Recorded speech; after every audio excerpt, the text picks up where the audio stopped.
you think about people's expectations when you write your songs? It just makes me feel self-conscious, which makes me feel irritable. So I would rather just not, you know, if I'm going to write a song, I need to sort of go off by myself and put myself in the frame of mind where I'm writing for myself and not thinking about what are other people's expectations. But you know, I do think of my audience when I write. I do think of people outside of myself so that I can make it as clear as possible.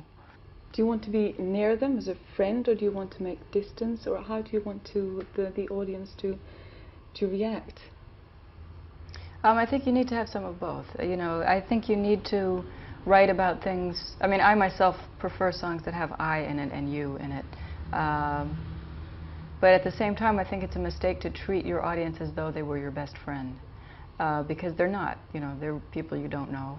They don't really know you. What you're doing is you're performing. You're putting on a show, and to some degree, it's still entertainment. Are you a typical New Yorker? Probably not.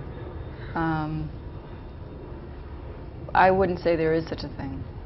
That's the one thing about New York. It's a very diverse city, and there's a lot of different kinds of people, and that's probably what makes up New York. So there is no sort of typical New Yorker, really. Do you feel like you sing about or write about urban issues? I think there's a lot of the city in my songs, because that's the landscape I'm familiar with and the one I grew up in. So at times I do, but I also write about other kinds of things too. Like the song Luca.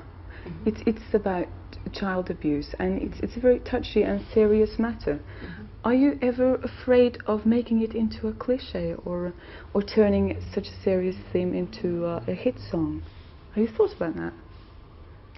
Well, I didn't write it to be a hit song, so I wasn't worried about it when I wrote it.